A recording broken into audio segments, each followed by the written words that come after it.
Well, there are some things that just aren't done. Such as drinking Dom Perignon 53 above a temperature of 38 degrees Fahrenheit.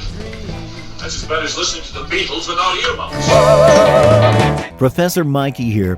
Today we rewind back to a special time in the 60s. The war was cold. You couldn't get anything from Russia with love. Cowboy movies were replaced by nuclear fears, deadly games spearheaded by governments with murky intentions. Everybody wanted to rule the world or blow it up if they were not paid the sum of $1 million. Secret operatives unlocked codes, eliminated human roadblocks, disarmed atomic bombs, gambled at Monte Carlo until dawn, then joined another secret agent in bed under a two-way mirror. 007 quickly had company that included impossible missions, a man and a girl from U.N.C.L.E., silencers, an Ipcris file, Smersh, Spectre, Dr. Goldfoot, and a bikini machine. In addition to their tricked-out cars and shoe phones, every agent came with a distinctive theme song to solidify their brands. For this episode, we've uncovered a slew of secret agent joints, shaken not stirred. Should you choose to accept this mission, the tape will self-destruct in 29 minutes. Live and let die. Old school number 20, Spy vs. Spy.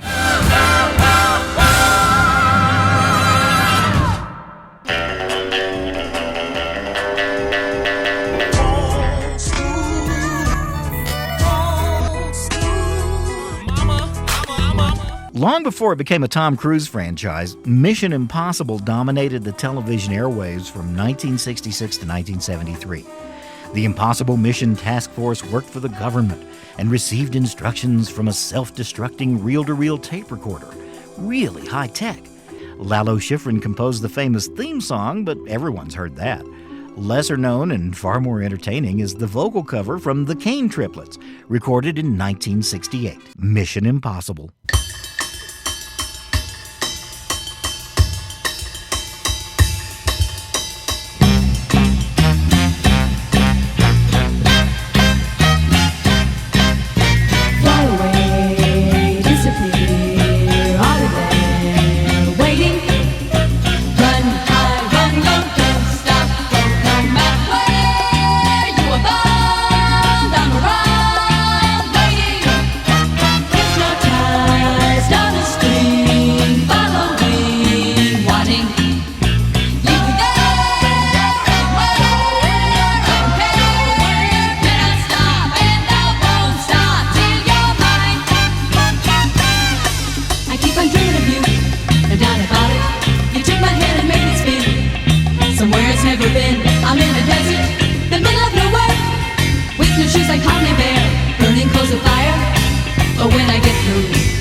How long have we been receiving these mysterious signals from outer space? At least since 1966, when Paramount Pictures decided to spend $1.2 million on a spy spoof starring Alan and Rossi.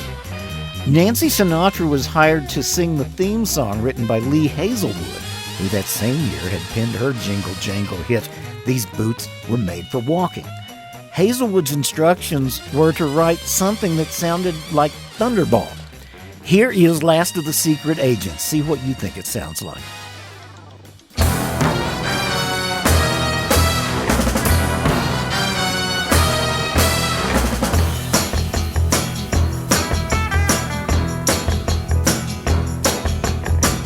He's never caught one spy, I'm told. He's never even caught a cold. Got his degree from Disneyland, but he's the last of the secret agents, and he's my man.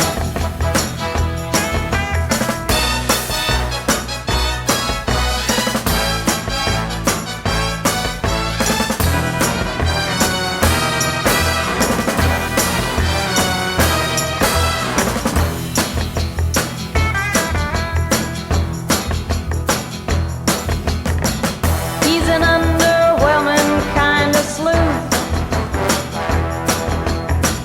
He thinks James Bond's some kind of suit. He's farther back then and also ran, but he's the last of the secret agents, and he's my man.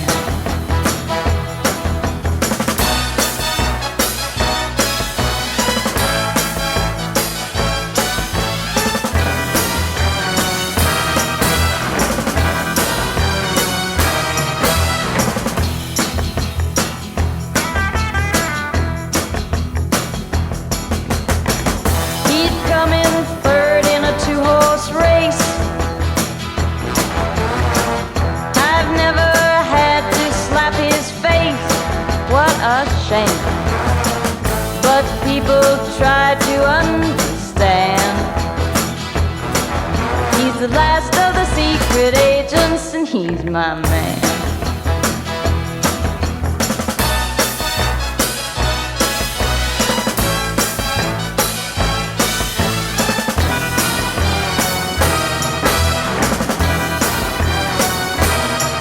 He's the last of the secret agents, he's my man.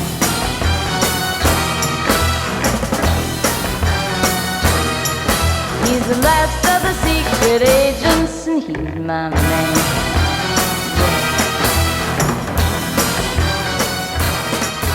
As we go undercover with the flashy, campy tunes that underscored the slick and sleazy world of the 60s movie spies.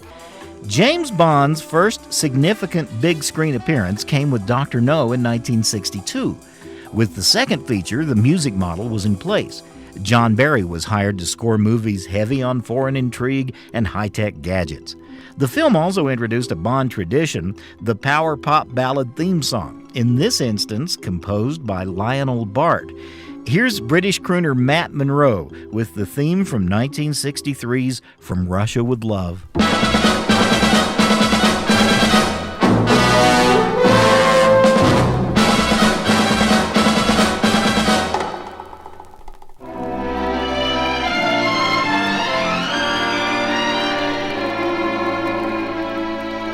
From Russia with love,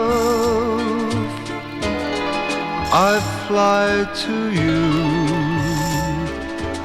much wiser since my goodbye to you. I've traveled the world to learn must return from Russia with love. I've seen places, faces, and smiled for a moment, But oh, you haunted me so.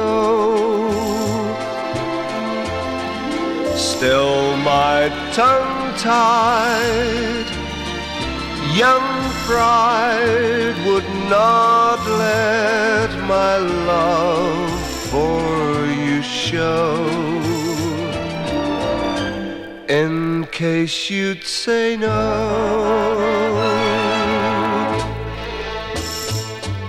To Russia I flew, but there and then I suddenly knew you'd care again.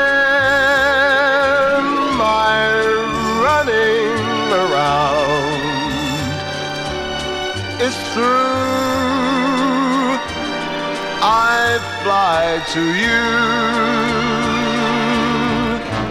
from Russia with love.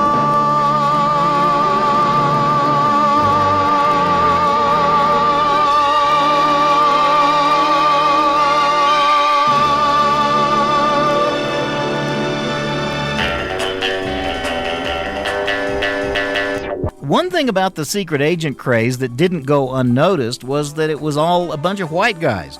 Aside from Bill Cosby on I Spy and Greg Morris on Mission Impossible, the 60s spy roster was fairly lily white. Edwin Starr changed all that, not in film, but in the medium where he excelled. When this song was big, Starr appeared on stage in a spy costume. Here he is from 1965, long before he asked what war was good for. Absolutely nothing. Edwin Starr and Agent 00 Soul.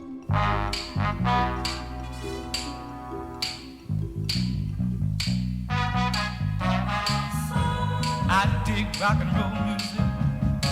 I can do the twang and the jerk. I wear strictly continental suits and high collar shirts. I've got a reputation of being gentle but bold, and that's why they call me Agent 00 Soul, baby. Agent 00 Soul. They call me 00 Soul, baby. I'm Agent 00 Soul. I don't carry no pistol. I don't wear a false mustache. And you never see me carrying around a little black bag. My real name's no secret, but for me it will never be told. I'm just known as Agent 00 Soul, baby. Agent 00 Soul. They call me 00 Soul, baby. I'm Agent 00 Soul. There once was a fella who was down on the rock and roll. He couldn't get himself together. He didn't have no kind of soul. The office put me on his case, and I tracked him down right away. Now he's a DJ on a radio show, a station that everybody knows. Call me 00 Soul.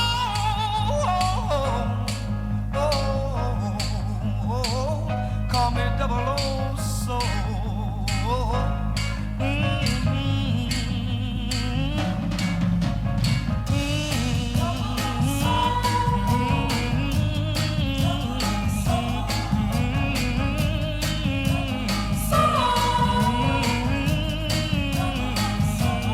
At my job, I work real hard. I'm on the go. Rain, sleet, or snow. I'm Agent 00 Soul, baby. I'm Agent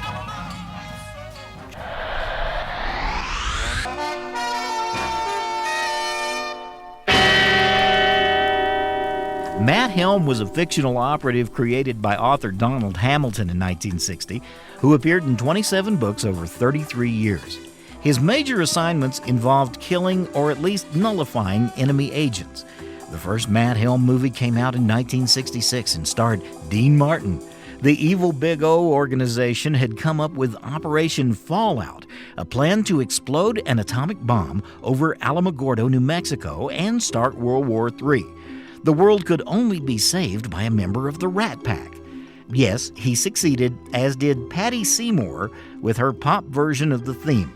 From 1966, The Silencers.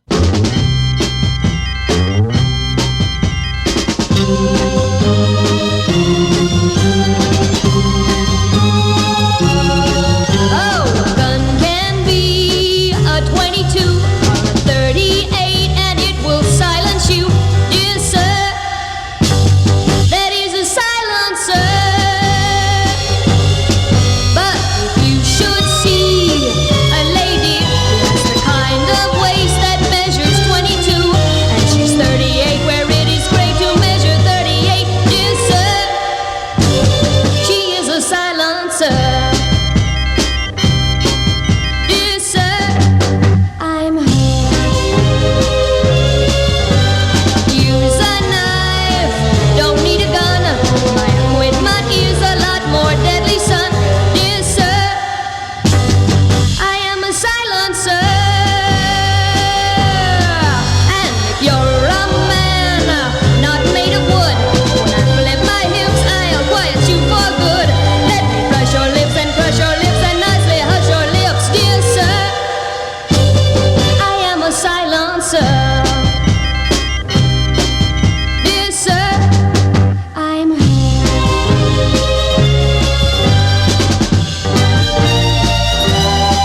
I don't use a knife, don't need a gun.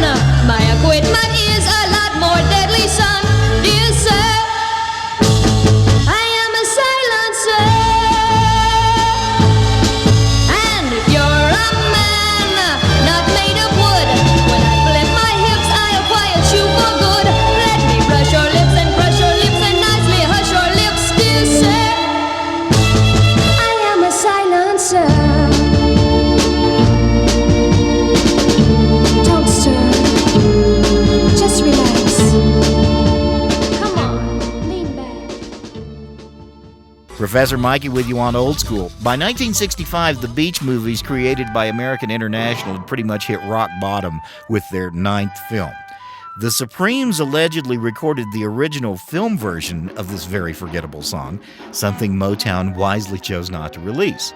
Songwriter Guy Henrig had to get his work heard by the public, though, so he brokered a deal to have the song re-recorded by a group called The Bees on the DG label. You already know way too much about this one, but here we go with The Bees and the theme song from Dr. Goldfoot and the Bikini Machine on Old School.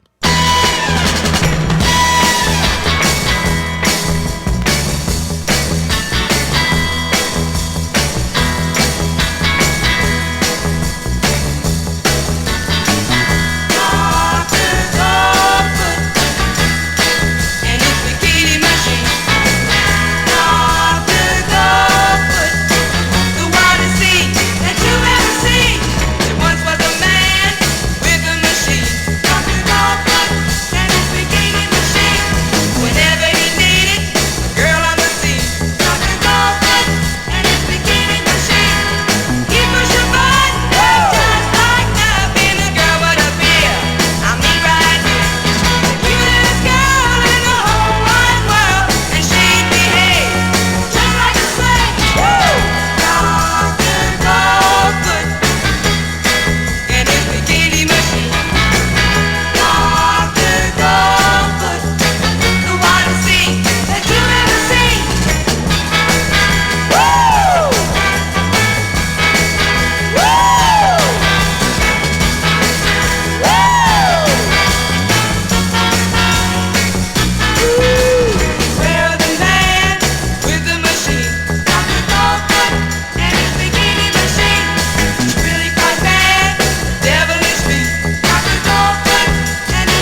The James Bond craze meant television spin-offs, and one of the best involved secret agent John Drake of the British M9 intelligence agency. He always fought fair, rarely carried a gun, and never fell into bed with the heroine. Credit Patrick McGoohan with keeping that scenario interesting, but the two things you remember are the Johnny Rivers theme song and the cover version that came years later from Devo. Here's both versions of the theme from Secret Agent Man, composed by Steve Barry and P.F. Sloan from 1966 and 1979.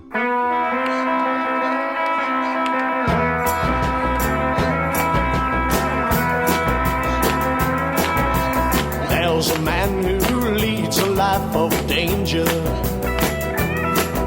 To everyone he meets, he stays a stranger. With every move he makes, another chance he takes, odds are he won't live to see tomorrow. Secret agent man, secret agent man, they've given you a number and taken away your name.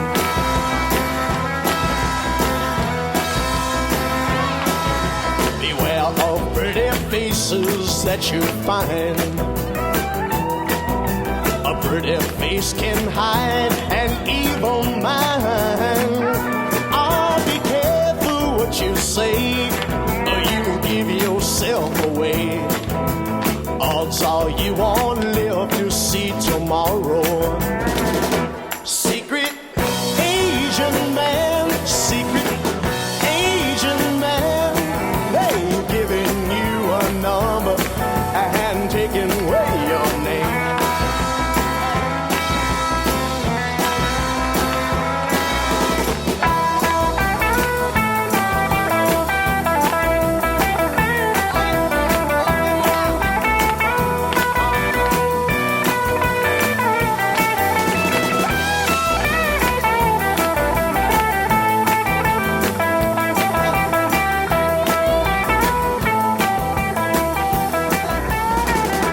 Secret agent man, secret agent man, they've given you a number and taken away your name.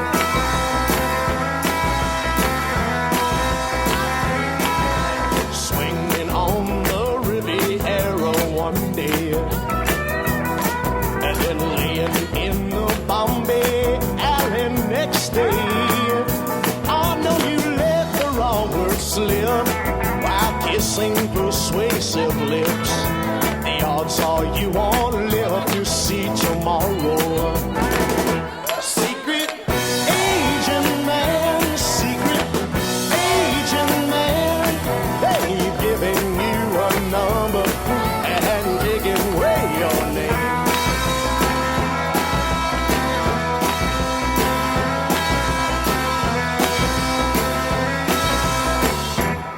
Secret agent man.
a secret agent man.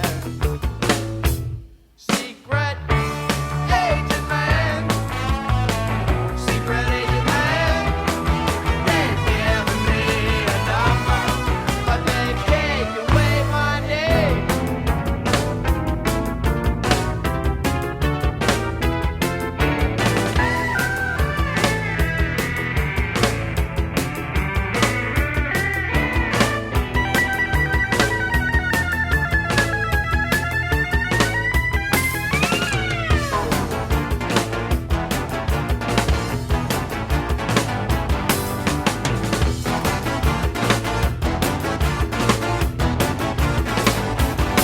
You know they got me doing this, doing that, and a little bit of something else. Fighting cavities of evil, safeguarding America's health. But not an afternoon pass. I don't get up off my ass. Thank you, God, 'cause I'm a secret agent man. Secret agent man. Secret agent man. They've given me a number, but they've taken away my name. Secret agent man. Secret agent man. They've given me a number, but they've taken away my name.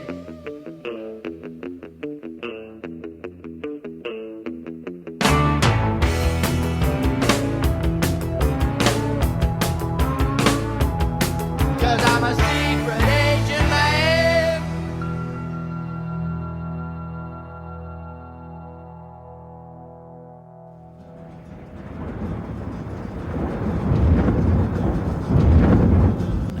This podcast was produced for educational purposes.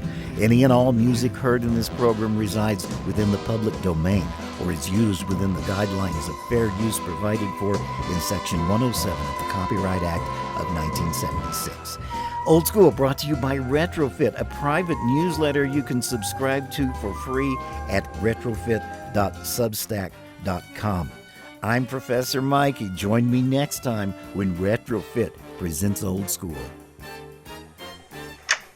Good morning, Mr. Phelps. The man you're looking at is Walter Townsend, one of our high-ranking intelligence officers, whom we recently discovered is a top enemy agent. Upon learning this, we allowed Townsend access to false information, which will cause his country severe embarrassment if believed and acted upon. Your mission, Jim, should you decide to accept it, is to make Stefan believe Townsend's information. As always, should you or any of your IM force be caught or killed, the Secretary will disavow any knowledge of your actions. This tape will self-destruct in 5 seconds. Good luck, Jim. 5, 4, 3, 2, 1. The bell was supposed to ring. Where is it? Where's the bell? Is it broken?